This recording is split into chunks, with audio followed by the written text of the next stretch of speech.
दोस्तों, हाउसफुल की कास्ट और पुष्पा की समस्या है, ये कहीं पर भी रुकने का नाम ही नहीं ले रही। ये बढ़ते ही जा रही है, बढ़ते ही जा रही है, मतलब बहुत ही बढ़ते जा रही है। आज की इस वीडियो में हम बात करने वाले कि पुष्पा 2 की मेकिंग कितनी ज्यादा क्रिटिकल, कितनी ज्यादा स्ट्रगल से भरी हुई रही है।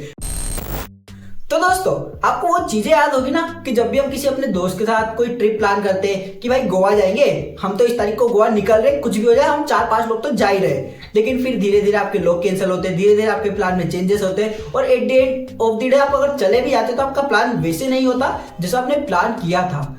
लेकिन वही चीज जब आपको एक फिल्म के साथ देखने को मिले, इतनी हाई फिल्म के साथ देखने को मिले, उस फिल्म के साथ जिसका बजट 400 से 500 करोड़ है, जिसके मेन स्टार अल्लू अर्जुन ने शायद से 250 से 300 करोड़ इसकी फीस ली है, जब इस स्टार कास्ट, इस बजट, इस हाइप, जिसका पार्ट 1 बहुत ज्यादा सक्सेसफुल रहा था ऑल ओवर इंडिया में और स्पेशली नॉर्थ इंडिया में, तो आपको क्या रियलाइज होता है? आपको ये फील होना चाहिए ना कि हाँ, इस फिल्म का जब नेक्स्ट पार्ट आएगा तो उसको एकदम सही टाइम लेकर बनाया जाएगा, वीएफएक्स अच्छा होगा, स्टोरी को और बड़े स्केल पर और बड़े अच्छे तरीके से प्रेजेंट किया जाएगा।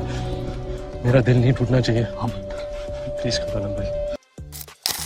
लेकिन क्या हो रहा है? पुष्पा की सबसे बड़ी और सबसे पहली गलती, मल्टीपल डिलेज। पुष्पा इकलौती ऐसी फिल्म है, जब इसका पार्ट 1 आया था तो यहाँ पर प्रोड्यूसर और मेकर ने कहा था कि 2021 में इसका पार्ट 1 आया दिसंबर में, 2022 के दिसंबर में हम इसको रिलीज कर देंगे। चलिए, एक साल में आपसे पार्ट नहीं बना, कोई बात नहीं है। 2023 में भी आप फिल्म रिलीज नहीं कर पाए। 2024 की 15 अगस्त आपने लॉक कर दिया कि फिल्म के 2 गाने आ चुके थे, एक टीजर आ चुका था। उसके बाद यहाँ पर क्या रियलाइज होता है रिलीज होने के 1.5 महीने पहले कि फिल्म तो अभी तक कंप्लीट ही नहीं हुई है, शूटिंग भी नहीं हुई है, हम इसे डिले करेंगे दिसंबर 5 के लिए। दिसंबर 5 के लिए इसको अनाउंस कर दिया गया। लेकिन दोस्तों, मैं आपको झूठ नहीं कह रहा, इस फिल्म का लास्ट डे का शूट कब होगा?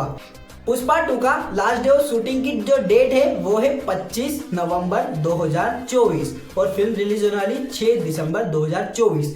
8 दिन के टाइम पीरियड के अंदर इन लोगों को फिल्म को एडिट करना है, वीएफएक्स करना है, म्यूजिक एड करना है और सेंसर सर्टिफिकेशन करवाना है, जिसके बाद यहाँ पर फिल्म रिलीज होगी। मतलब इतनी यहाँ पर माइन्यूट डिटेल को मिस कर दिया गया मेकर्स के द्वारा। मेकर्स को क्या लगा पता नहीं, किस तरह की शूटिंग चल रही थी, किस तरह का कार्यक्रम कर रहे थे, किस तरह की प्लानिंग थी कि अभी तक फिल्म की शूटिंग ही कंप्लीट नहीं हो पाई है, वो भी मल्टीपल डिलेज के बाद। तो फिल्म के प्रोडक्ट के अंदर बहुत ज्यादा अब कन्विक्शन की कमी दिखाई दे रही है। अरे मैं क्या बताऊं, मैं क्या बताऊं। फिल्म की मेजर टीम्स के अंदर कॉन्फ्लिक्ट, म्यूजिक डायरेक्टर। अगर हम पुष्पा की बात करें तो पुष्पा के गानों ने उस फिल्म को काफी बड़ा हिट बनाने में काफी सहायता की थी, चाहे वो श्रीवल्ली का कोई डांस हो, श्रीवल्ली का टाइटल ट्रैक हो, ओ अंटा ओम आवा हो जो कि एक आइटम सॉन्ग था। इन सारे गानों ने मूवी के हाइप को अलग ही लेवल पर बढ़ा दिया था और इवन जो फिल्म का बीजीएम भी था वो भी एक आइकॉनिक बीजीएम बन चुका था। लेकिन पार्ट 2 के अंदर 3 साल का लंबा समय लेने के बाद इसके जो म्यूजिक डायरेक्टर थे उनके प्रोडक्ट इस तरह के आ रहे, किसी जैसा गाना आ रहा है, और भी जो 2 गाने आए थे वो भी उतने अच्छे नहीं थे। इवन फिल्म रिलीज होने से पहले डायरेक्टर प्रोड्यूसर 1 महीने पहले क्या डिसाइड करते हैं, 1 महीना भी नहीं 20 दिन पहले क्या डिसाइड करते हैं कि हमें नए म्यूजिक डायरेक्टर चाहिए, हम 3 अलग अलग नए म्यूजिक डायरेक्टर को हायर करेंगे ताकि इस फिल्म का म्यूजिक दिया जा सके। क्योंकि डीएसपी जो कि इसके म्यूजिक कंपोजर थे उन्होंने काम डिलीवर नहीं किया और डीएसपी ये कह रहे कि मैंने अपना काम सही टाइम पर किया लेकिन ये काम से सेटिस्फाई नहीं होते थे, मल्टीपल टाइम रिजेक्ट किया गया, ऐसी कई सारी अफवाहें चल रही है।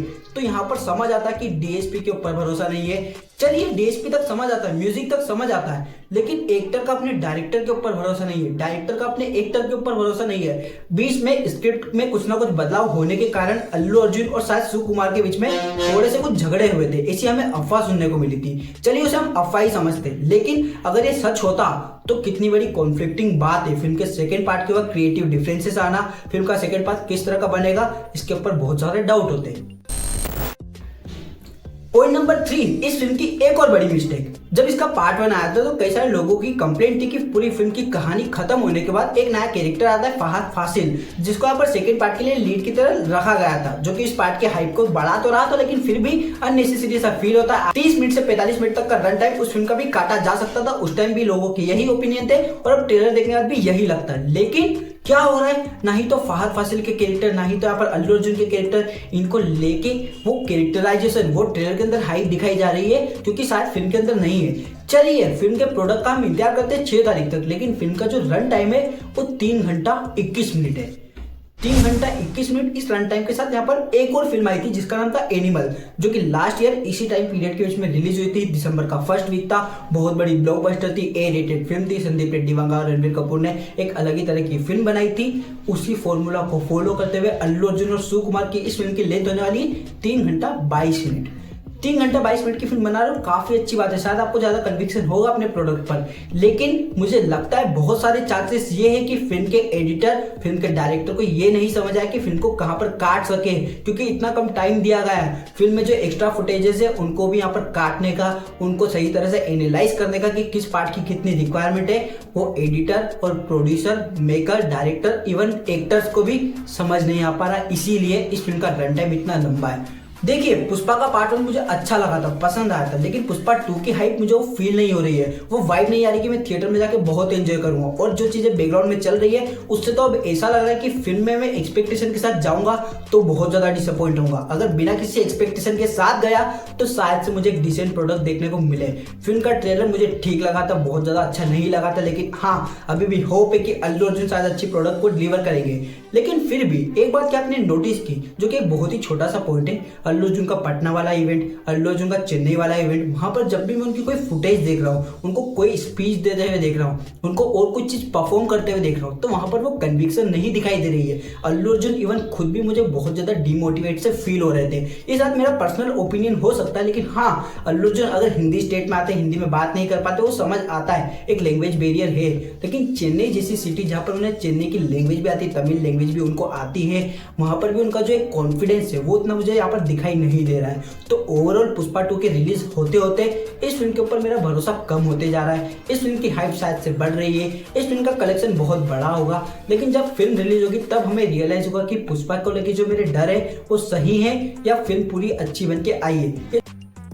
अब आप मुझे कमेंट में जरूर बताइए कि इस फिल्म के साथ जो बैकग्राउंड में चल रहा था उससे आपको क्या लग रहा है, आपको क्या लगता है कि पुष्पा फिल्म अच्छी बनी होगी या मैं ही ज्यादा सोच रहा हूँ। चलिए वीडियो को यहीं पर खत्म करते हैं, और अगर आप अल्लू अर्जुन के फैन है तो एक अल्लू अर्जुन की नेक्स्ट मूवी के लिए आप कितना एक्साइटेड है मुझे कमेंट में बताइएगा, क्योंकि पुष्पा अब हो चुका है, खत्म हो चुका है।